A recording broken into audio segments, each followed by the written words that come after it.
नमस्कार, स्वागत है आपका हमारे चैनल कथा विश्व पर।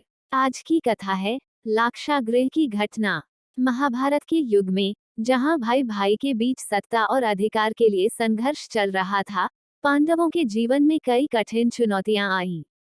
उनमें से एक सबसे बड़ी चुनौती थी लाक्षागृह की घटना।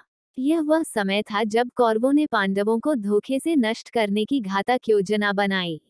इस कहानी में हम जानेंगे कि कैसे पांडवों ने अपनी बुद्धि और साहस का उपयोग करके इस भयावह षड्यंत्र से खुद को और अपने परिवार को बचाया। तो शुरू करते हैं।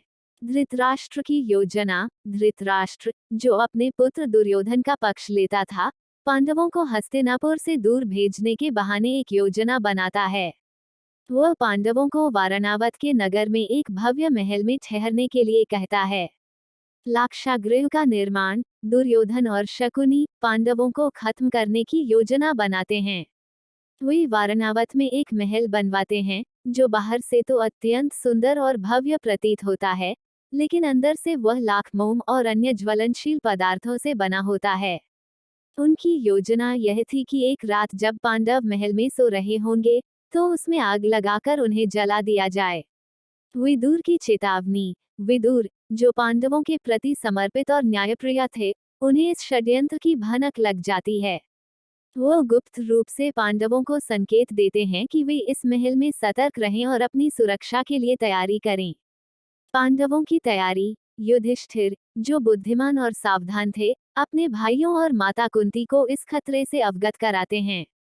वे एक गुप्त सुरंग बनाने का निर्णय लेते हैं, जिससे वे संकट के समय बाहर निकल सकें। आग की रात।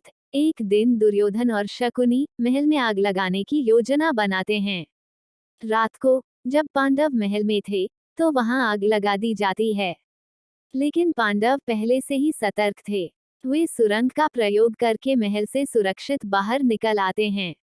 महल का ध्वंस और पांडवों का पलायन। महल पूरी तरह से जलकर राख हो जाता है, और कौरव सोचते हैं कि पांडव मर चुके हैं। पांडव जंगलों में भाग जाते हैं और वहां अपनी पहचान छुपाते हुए रहने लगते हैं।